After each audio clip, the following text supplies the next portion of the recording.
Os princípios da administração pública são fundamentos essenciais que orientam o comportamento do Estado e de todos os agentes públicos. Esses princípios estão expressos no caput do artigo 37 da Constituição Federal de 1988 e constituem diretrizes obrigatórias para qualquer atividade administrativa. São eles legalidade, impessoalidade, moralidade, publicidade e eficiência. A compreensão profunda desses princípios é indispensável para o candidato, pois representam um dos assuntos mais cobrados em concursos públicos em geral, especialmente aqueles ligados à administração pública federal, como é o caso da FUNAI. O princípio da legalidade é o alicerce do direito administrativo. Ele determina que a administração pública somente pode atuar conforme a lei. Enquanto os particulares podem fazer tudo o que a lei não proíbe, o agente público só pode fazer aquilo que a lei determina, autoriza ou permite. Esse princípio garante previsibilidade, transparência e controle da atuação estatal. Qualquer ato administrativo que contraria a lei ou que não tenha fundamento legal é considerado inválido e pode ser anulado.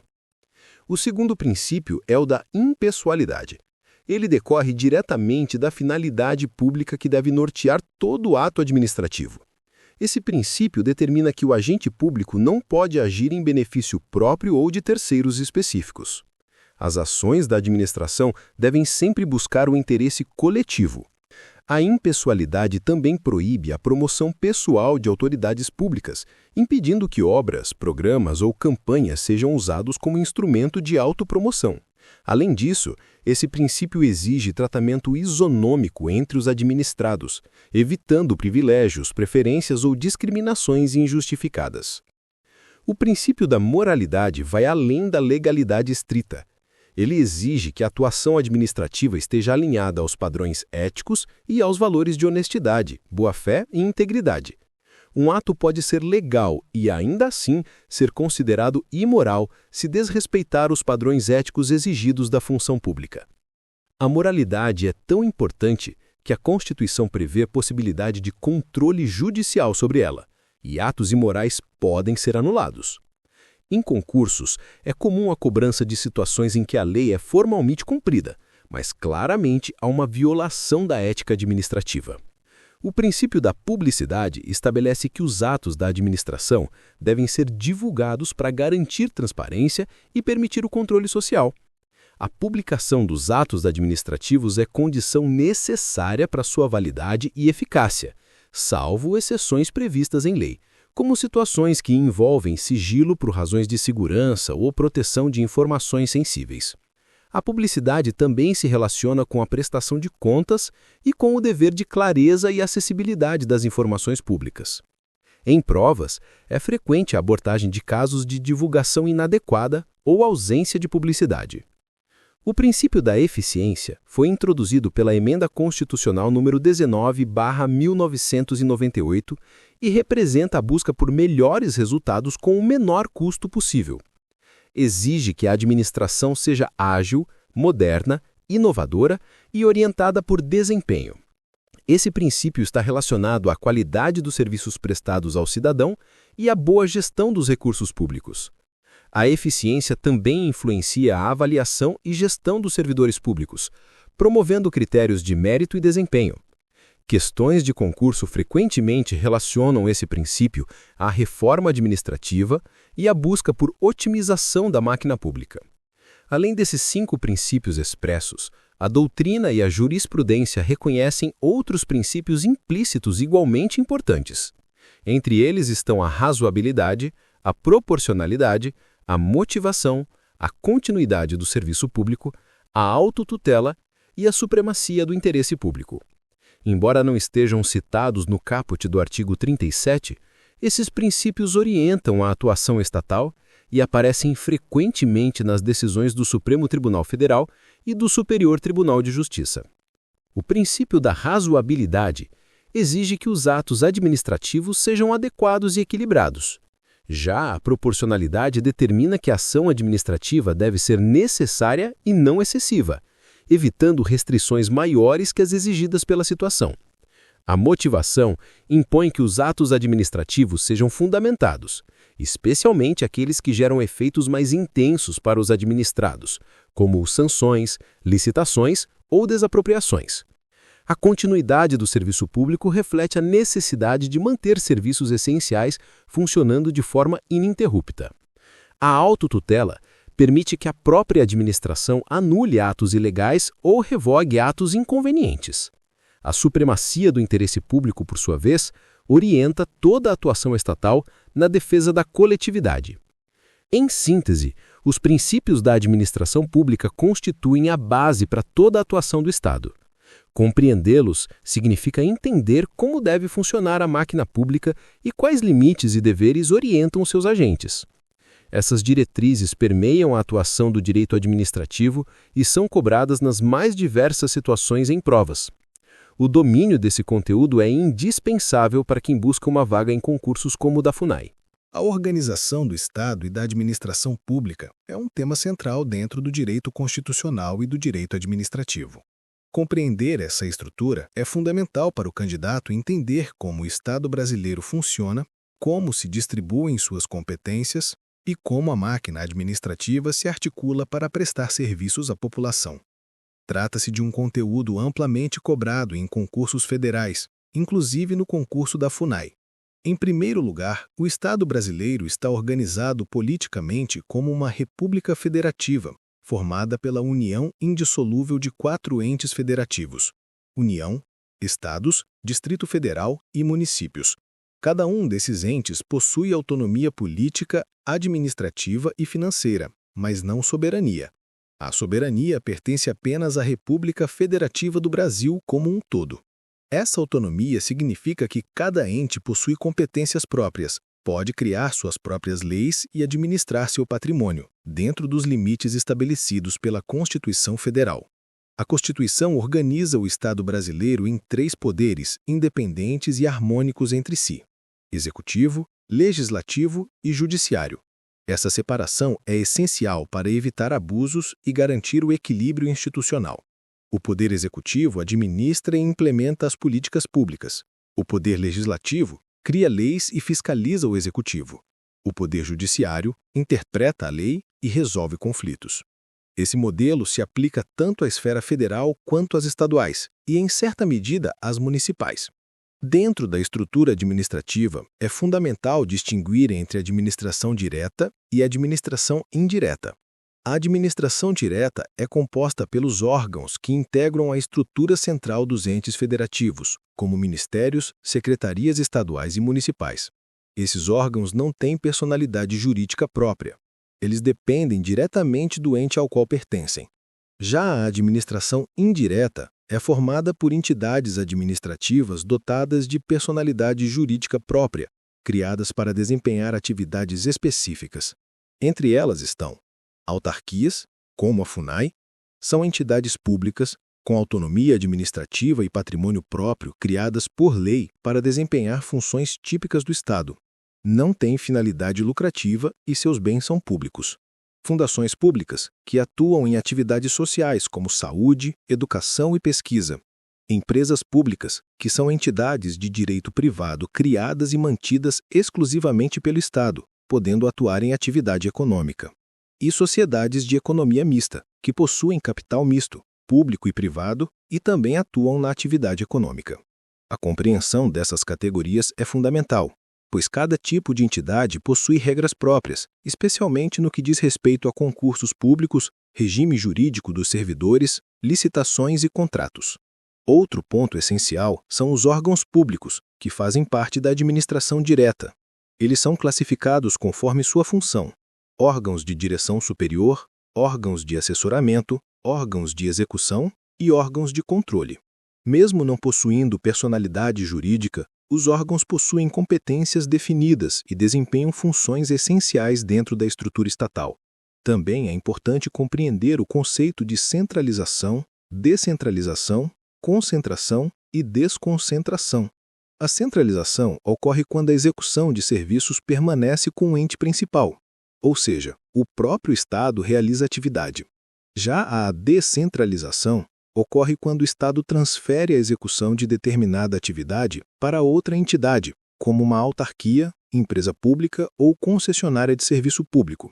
A desconcentração diz respeito à distribuição interna de competências dentro do mesmo ente, criando órgãos para facilitar a gestão. Já a concentração é o oposto, quando as competências se acumulam em um único órgão. O Estado também exerce competências exclusivas, privativas e concorrentes. As competências exclusivas pertencem apenas à União e não podem ser delegadas. As competências privativas da União podem ser delegadas mediante lei. As competências concorrentes permitem que União, Estados e Distrito Federal legislem sobre determinados temas. Já os municípios possuem competências próprias, relacionadas principalmente a assuntos de interesse local. A administração pública dentro da organização estatal deve sempre observar princípios como legalidade, impessoalidade, moralidade, publicidade e eficiência. Isso garante que sua atuação seja orientada pelo interesse público e alinhada às normas constitucionais. A organização administrativa existe para permitir que o Estado atenda às necessidades da sociedade de forma estruturada, planejada e eficaz.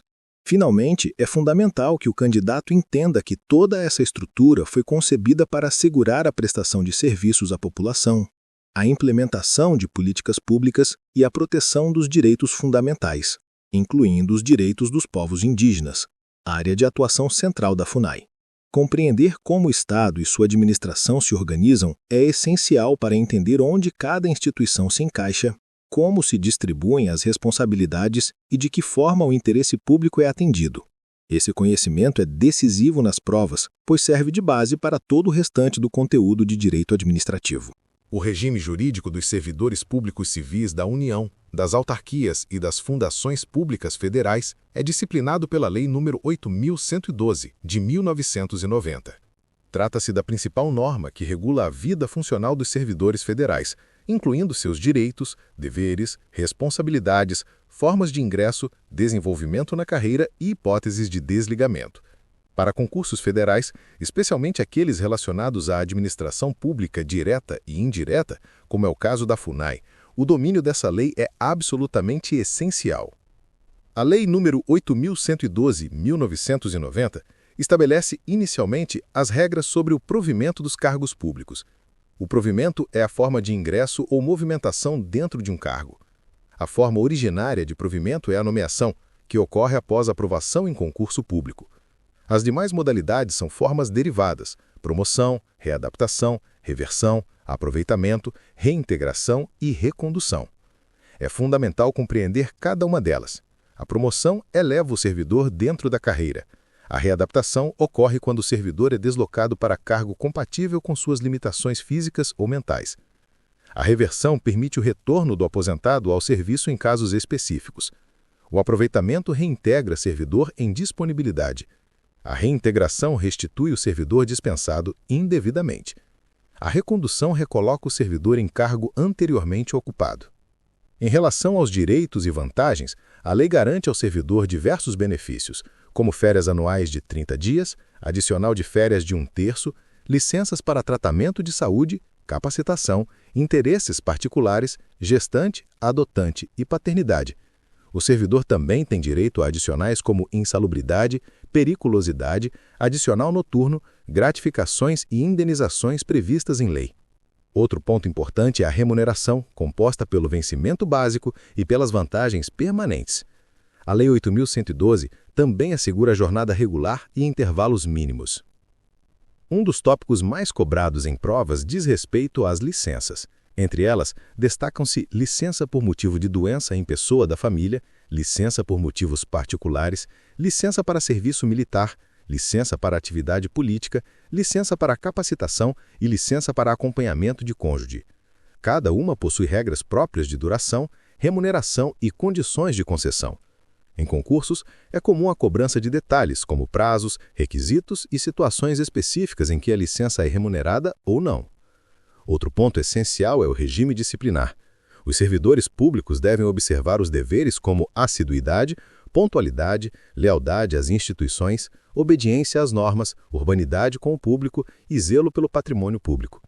Há também as proibições, como atuar contra o interesse público, participar de gerência ou administração de empresas privadas, salvo exceções, receber propina ou utilizar bens públicos para fins particulares. As infrações disciplinares podem resultar em penalidades como advertência, suspensão, demissão, cassação de aposentadoria, destituição de cargo em comissão e destituição de função comissionada. A lei detalha as hipóteses de demissão que são consideradas faltas graves. Entre elas estão a improbidade administrativa, a inassiduidade habitual, a corrupção, o abandono de cargo, a revelação de segredo, a insubordinação grave, entre outras condutas que atentam diretamente contra o interesse público.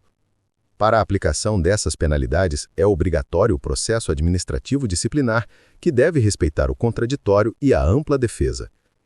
A Lei 8.112 também estabelece regras sobre a acumulação de cargos. Regra geral, é proibida a acumulação remunerada de cargos públicos. No entanto, a Constituição permite algumas exceções. A acumulação de 2 cargos de professor, um cargo de professor com outro técnico ou científico e 2 cargos privativos de profissionais de saúde. Mesmo nessas situações, é exigida a compatibilidade de horários. Outro ponto central é a estabilidade no serviço público, adquirida após 3 anos de efetivo exercício.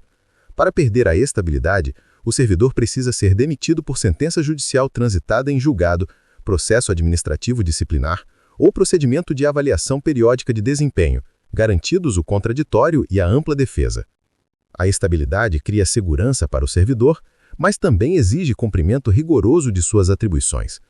A lei também regula o Instituto da Aposentadoria, que pode ocorrer por invalidez, compulsoriamente ou voluntariamente, respeitando as regras constitucionais vigentes. A aposentadoria por invalidez depende de perícia médica e pode ser proporcional ou integral, conforme o motivo da incapacidade. No tocante à jornada de trabalho, o servidor tem carga horária semanal definida por lei, com possibilidade de compensação ou flexibilização, dependendo do órgão. O não cumprimento das horas pode resultar em desconto salarial ou penalidades disciplinares. Por fim, a Lei 8.112/1990 apresenta um conjunto de normas que estruturam toda a vida funcional do servidor federal.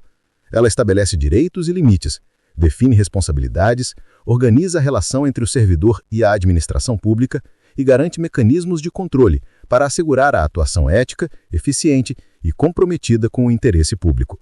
Em provas, esse conteúdo é explorado em detalhes, e o candidato deve estar preparado para interpretar situações práticas e identificar a aplicação correta da legislação.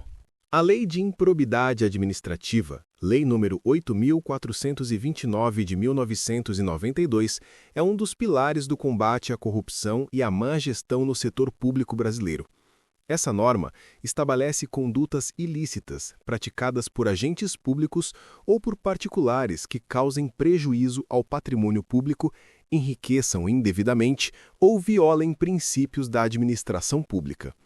A lei define, ainda, as sanções aplicáveis e o procedimento para responsabilização. Trata-se de um dos temas mais cobrados em concursos, dada sua relevância para o funcionamento ético da máquina pública. Para fins da lei, considera-se agente público qualquer pessoa que exerça, ainda que transitoriamente ou sem remuneração, um cargo, emprego ou função nas entidades públicas. Isso inclui servidores efetivos, ocupantes de cargos em comissão, empregados públicos, estagiários e até prestadores de serviço terceirizados quando atuam em atividade pública.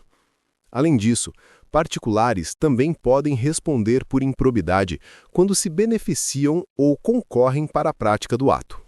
A Lei 8.429 de 1992 classifica os atos de improbidade administrativa em 3 grandes categorias: atos que importam enriquecimento ilícito, atos que causam prejuízo ao erário e atos que atentam contra princípios da administração pública. Os atos de enriquecimento ilícito ocorrem quando o agente público obtém vantagem patrimonial indevida em razão do cargo. Exemplos incluem receber propina, cobrar comissões ilegais, utilizar bens públicos em benefício particular ou permitir que terceiros usem recursos públicos de forma irregular. Esse tipo de improbidade é considerado gravíssimo, pois envolve vantagem direta e ilegítima para o agente. Os atos que causam prejuízo ao erário envolvem qualquer ação ou omissão dolosa que gere perda patrimonial, desvio, apropriação, malbaratamento ou dilapidação de bens públicos. São exemplos comuns: realizar despesas sem autorização legal, conceder benefícios fiscais indevidos, superfaturar contratos, pagar por serviços não prestados ou permitir a utilização gratuita de recursos públicos por particulares. A restauração do dano é prioridade nesses casos, e o agente responsável pode ser condenado a ressarcir integralmente os prejuízos. Já os atos que atentam contra os princípios da administração ocorrem quando o agente viola valores como legalidade, impessoalidade, moralidade, publicidade e eficiência. Essas condutas nem sempre geram enriquecimento ou prejuízo direto ao patrimônio público, mas comprometem a confiança da sociedade na administração. Exemplos incluem frustrar a licitude de concurso público, dificultar fiscalização, agir com desonestidade ou favorecer indevidamente determinadas pessoas. A lei também sofreu mudanças importantes, especialmente com a aprovação da Lei nº 14.230, de 2021, que reformulou diversos dispositivos da Lei de Improbidade Administrativa. Uma das principais mudanças foi a exigência de dolo específico para a caracterização da improbidade, ou seja, a intenção deliberada de cometer o ato ilícito. Com isso, atos meramente culposos deixaram de ser considerados improbidade, exceto em raras situações previstas na legislação anterior que foram revogadas. As sanções aplicáveis variam conforme o tipo de improbidade. Elas podem incluir perda da função pública, suspensão dos direitos políticos, pagamento de multa civil, proibição de contratar com o poder público e ressarcimento ao erário. As penas são proporcionais à gravidade da conduta e ao dano causado. A lei exige também que as sanções respeitem os princípios da proporcionalidade e da razoabilidade. Outro ponto relevante é que a ação de improbidade possui natureza civil e não penal. Portanto, mesmo que o agente seja punido pela Lei 8.429, isso não impede eventual responsabilização criminal ou administrativa. São esferas independentes, que podem ocorrer de forma cumulativa. A lei também disciplina o procedimento investigatório e processual. O Ministério Público é o principal legitimado para propor a ação de improbidade, mas a própria pessoa jurídica lesada também pode ajuizar a ação. A fase inicial inclui investigação, coleta de provas e análise da existência de indícios suficientes. O processo deve garantir o contraditório, a ampla defesa e o devido processo legal. Outro aspecto relevante para concursos é o prazo prescricional, que foi alterado pela reforma de 2021. O prazo para ajuizamento da ação de improbidade passou a ser de 8 anos, contados a partir do fato ilícito.